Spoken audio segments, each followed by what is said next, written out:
एक समय की बात है। चमकोली नामक गांव में अक्सर अजीबोगरीब घटनाएं हुआ करती थी। गांव वालों का मानना था कि उनका चिमकोली गांव शापित है। जब भी कोई गांव वाला गांव के जंगल में जाता तो वह जिंदा नहीं बचता। गांव का चंदू किसान अपनी गाय के साथ जंगल के रास्ते होते हुए गांव जा रहा था। रात काफी हो गई है। चंदू, अरे रात काफी हो गई है, मुझे जल्दी निकलना चाहिए था, लेकिन ये गौरी जंगल में चरने लग गई और देर हो गई। गौरी, अब चल जल्दी से, इस जंगल में बहुत अनहोनी घटनाएं होती रहती है। चंदू डरता हुआ अपनी गाय के साथ थोड़ा आगे बढ़ता है तो उसे पेड़ के नीचे एक बुढ़िया घूंघट ओढ़े दिखाई देती है, जो देखने में काफी डरावनी लग रही होती है। बुढ़िया हंसते हुए, अच्छा तो तुम आ ही गए। अच्छा हुआ कोई तो इस जंगल में आया। बहुत दिन हो गए किसी इंसान का खून नहीं पिया, आज तो मजा आ जाएगा। शिकार खुद चल कर आया है। चंदू, कौन हो तुम? हमें जाने दो, हमको अपने गांव जाना है। ये सब सुनकर चंदू बहुत डर जाता है और वहां से अपनी गाय के साथ भागने लगता है। चंदू, भाग, अरे तेज भाग मेरी गौरी, नहीं तो आज हम दोनों नहीं बच पाएंगे। तभी वो घूंघट वाली बुढ़िया उसके सामने आ जाती है और अपने लंबे लंबे नाखूनों से चंदू को मार डालती है, उसके बाद उसकी गाय को भी। अगली सुबह ये खबर गांव वालों को पता चलती है। गांव के लोग ये जानकर बहुत हैरान हो जाते हैं।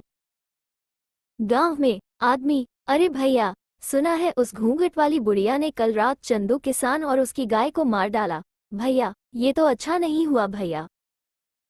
दूसरा आदमी, हाँ भैया, अब तो इस गांव में रहते भी डर लगता है, लेकिन क्या करें भैया, गांव वो ये जंगल है, वो गांव के बीचों बीच ही पड़ता है, आखिर जाए तो कहाँ जाए।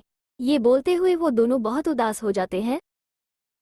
चंदू के मरने की खबर उसके घर पहुंचती है। चंदू किसान का बेटा सोनू जोर जोर से रो रहा होता है। वानी, सोनू की सौतेली माँ, अरे रे, अब बस भी कर दे रोना तू, तेरा बाप तो तुझे छोड़कर चलता बना मेरे ऊपर। आखिर मैं कहाँ से खिलाऊंगी तुझे रोटी, मेरा तो खुद एक बेटा है, और तेरे बाबा जो आज तक एक पैसा भी नहीं जोड़ पाए, छोड़ गए तुझे मेरे ऊपर। नहीं नहीं, अब मैं तुझे अपने पास नहीं रख सकती, हाँ, निकल जाए यहाँ से। जग्गू, सोनू का सौतेला भाई, अरे हाँ माँ, निकालो इसे यहाँ से, पिताजी का सबसे लाडला बना फिरता था, अब आएगा मजा। सोनू, अरे नहीं नहीं माँ, ऐसा मत कीजिए, मैं आखिर कहाँ जाऊंगा माँ, ऐसा मत कीजिए माँ, पिताजी के बाद अब आप ही मेरा सहारा हैं। वाणी, अरे वो सब मैं कुछ नहीं जानती, समझा, तुझे इस घर से जाना ही होगा, जा यहाँ से। जिसके बाद सोनू वहां से बड़े उदास मन से चल देता है। चलते चलते वो गांव के उसी जंगल में आ जाता है। जैसे ही सोनू अंदर जंगल में जाता है, उसे डरावनी आवाजें सुनाई देने लगती है। वो बहुत डर जाता है। सोनू, अरे रे, ये कैसी अजीब सी आवाज है, मुझे तो बहुत डर लग रहा है। हे भगवान, इस गांव से बाहर जाने का एक यही रास्ता है, जो जंगल से होकर गुजरता है। हे भगवान, मेरी सहायता कीजिए, अभी तो मुझे बहुत भूख भी लगी है। हाँ। और जिस ओर से डरावनी आवाजें आ रही होती है, सोनू उस ओर चल देता है। तभी वो देखता है कि वही पेड़ के नीचे घूंघट में एक बुढ़िया बैठी है। बुढ़िया हंसते हुए, आ गया तू, अब मुझे एक नया शिकार मिल गया। उसकी बात सुनकर सोनू काफी डर जाता है। सोनू, हे भगवान, अब मैं क्या करूं? तभी भागते भागते सोनू एक गड्ढे में गिर जाता है। जैसे ही सोनू उस गड्ढे में गिरता है, वो एक ऐसी जगह पहुंच जाता है जहां बहुत रोशनी होती है। काफी बड़े बड़े पेड़ होते हैं और उन्हीं पेड़ों के पास एक बहुत ही सुंदर नदी होती है। वहां आसपास अलग अलग तरह के पक्षी और जानवर घूम रहे होते हैं। सबको देख सोनू हैरान रह जाता है। सोनू, अरे ये मैं कहाँ आ गया हूँ, ऐसा सुंदर सा जंगल तो मैंने कभी नहीं देखा। तभी वो थोड़ी दूर चलता है कि उस जंगल में गांव के वो लोग जो मर गए थे, पेड़ से बंधे थे और साथ में सोनू के बाबा भी थे। सोनू ये देखकर हैरान रह जाता है और अपने बाबा के पास आ जाता है। सोनू, अरे बाबा, आप जिंदा है। आपको पता है, मुझे लगा था मैंने आपको खो दिया, पर आप तो जिंदा है, लेकिन आप यहाँ कैसे आए? सोनू की इन बातों का उसके बाबा पर कोई असर नहीं हो रहा था। सोनू, अरे बाबा, आप बोलते क्यों नहीं? तभी सोनू के पास एक साधु आते हैं। सोनू उसे देखकर हैरान हो जाता है। आदमी, अरे बेटा, तुम मुझसे डरो मत, मैं तुम्हें कुछ भी नहीं करूंगा। इस जादुई जंगल में आसानी से कोई नहीं आ सकता। अगर तुम यहाँ आए हो तो जरूर तुम में कोई खास बात अवश्य है। सोनू, लेकिन अब कौन है?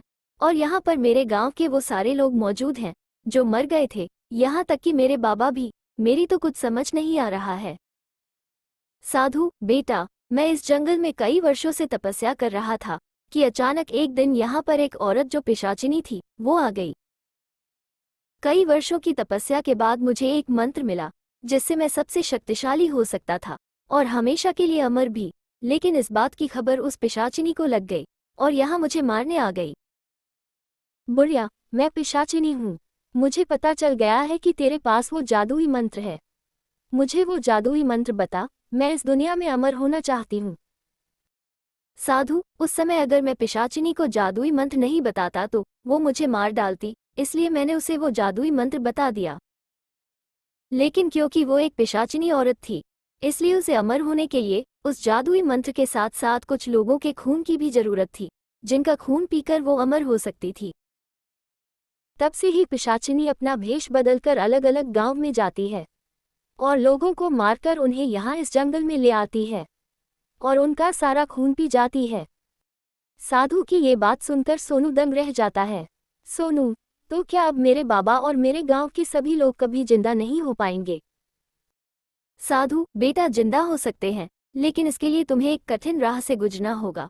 वो घूंघट वाली औरत ही पिशाचिनी है जो तुम्हारे गांव के लोगों को मारा करती है। अब बस उसे कुछ ही लोगों के खून की जरूरत है, जिसके बाद वो उस जादुई मंत्र से अमर हो जाएगी। अगर ऐसा हुआ तो तुम कभी भी अपने पिता और बाकी गांव वालों को कभी जिंदा नहीं कर पाओगे। सिर्फ एक ही रास्ता है जो उस घूंघट वाली पिशाचिनी को अमर होने से रोक सकता है, लेकिन राह बहुत कठिन है। सोनू, मुझे वो राह बताएं। मैं अपने बाबा और गांव वालों को फिर से जिंदा करना चाहता हूँ। बताइए, मुझे क्या करना होगा?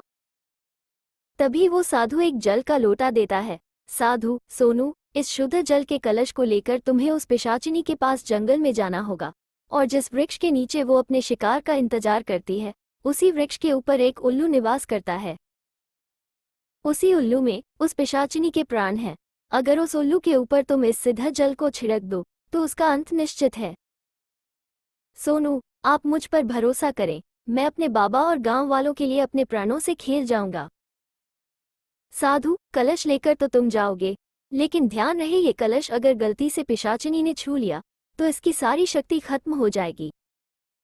एक बात और, ये काम तुम्हें सूर्यास्त के वक्त ही करना होगा। अगर उस पहर से पहले तुम काम ना कर पाए तो रात होते ही उल्लू वहां से उड़ जाएगा। उसके बाद उसका पता लगा पाना बहुत मुश्किल होगा। सोनू, आपकी कही सब बातों का मैं ध्यान रखूंगा। अब आप मुझे आज्ञा दे। साधु, तुम अपने कार्य में कामयाब होकर लौटो, सभी का आशीर्वाद तुम्हारे साथ है। उसके बाद सोनू जंगल में ठीक उसी जगह सूर्यास्त से पहले पहुंच जाता है। सोनू, मैं उस पिशाचिनी को किस तरह इस पेड़ के नीचे से हटाऊं?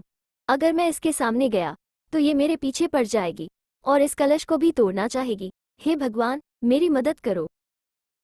तभी सोनू के सामने उसकी गाय गौरी, जिसको पिशाचिनी में मार दिया होता है, वो आ जाती है। सोनू, अरे गौरी, तुम आ गई। गौरी, हाँ सोनू, मैं तुम्हारी मदद करने आई हूँ। अब मैं तुम्हारा रूप लेकर पिशाचिनी के सामने जाऊंगी, जिससे वो मेरे पीछे भागेगी। तब तुम पीछे से जाकर उस पेड़ पर बैठे उल्लू पर इस सिद्ध जल को छिड़क देना, जिससे इस पिशाचिनी का अंत हो जाएगा। सोनू, ठीक है, मैं बिल्कुल वैसा ही करूंगा। उसके बाद गौरी सोनू का रूप ले लेती है। पिशाचिनी के सामने जाकर, गौरी, इधर देखो बूढ़ी पिशाचिनी, आओ मेरे पास।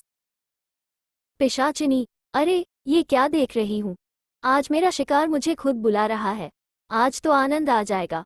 उस दिन तुम कहीं भाग निकले थे, आज तुम्हें कोई नहीं बचा पाएगा। हाँ सोनू, सूर्यास्त होने ही वाला है। यही वक्त है जब मुझे उस उल्लू पर जल छिड़कर इस पिशाचिनी का अंत करना होगा।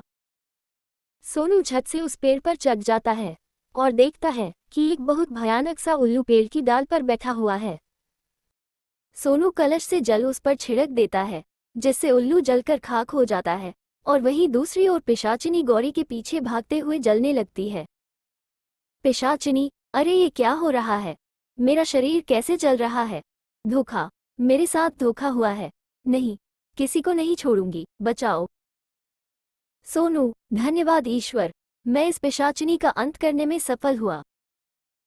उसके खत्म होते ही सोनू के बाबा और सभी गांव वाले उस साधु के साथ वहां आते हैं, जिन्हें देखकर सोनू बहुत खुश हो जाता है। सोनू, अरे बाबा, आप जिंदा हो गए। मेरे प्यारे बाबा, देखो, मैं आपको अपने पास फिर से ले आया। चंदू, हाँ मेरे बच्चे, देख मैं तेरे पास आ गया हूँ।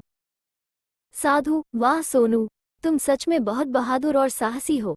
तुमने उस पिशाचिनी घूंघट वाली बुढ़िया को हमेशा के लिए मुक्त कर दिया है। अब वो बहुत दूर जा चुकी है। अब तुम्हारा गांव शापित नहीं रहा बेटा। अब किसी भी गांव वाले की मौत नहीं होगी, और ये सब तुम्हारे ही कारण हुआ है। ये सुनकर वापस जिंदा हुए सारे गांव वाले भी सोनू का धन्यवाद करने लगते हैं। वाणी, मुझे माफ कर दो सोनू, मैंने तुम्हारे साथ बहुत गलत व्यवहार किया। सोनू, मेरे मन में आपके लिए कोई कड़वाहट नहीं है माँ। देखो, पिताजी अब हमारे साथ है। अब हम सब साथ रहेंगे। उद्धरण चिन्ह। एक बूढ़ा आदमी, अरे वाह बेटा, तुमने जो हमारे लिए किया वो कोई नहीं कर सकता। तुम वाकई ही हमारे गांव के नायाब हीरे हो। हम तो तुम्हें पाकर धन्य हो गए बेटा। दोस्तों, आपको हमारी ये कहानी कैसी लगी हमें कमेंट करके जरूर बताएं। और हाँ, चैनल को लाइक, शेयर और सब्सक्राइब करना ना भूलें। मिलते हैं अगली कहानी के साथ, तब तक के लिए धन्यवाद।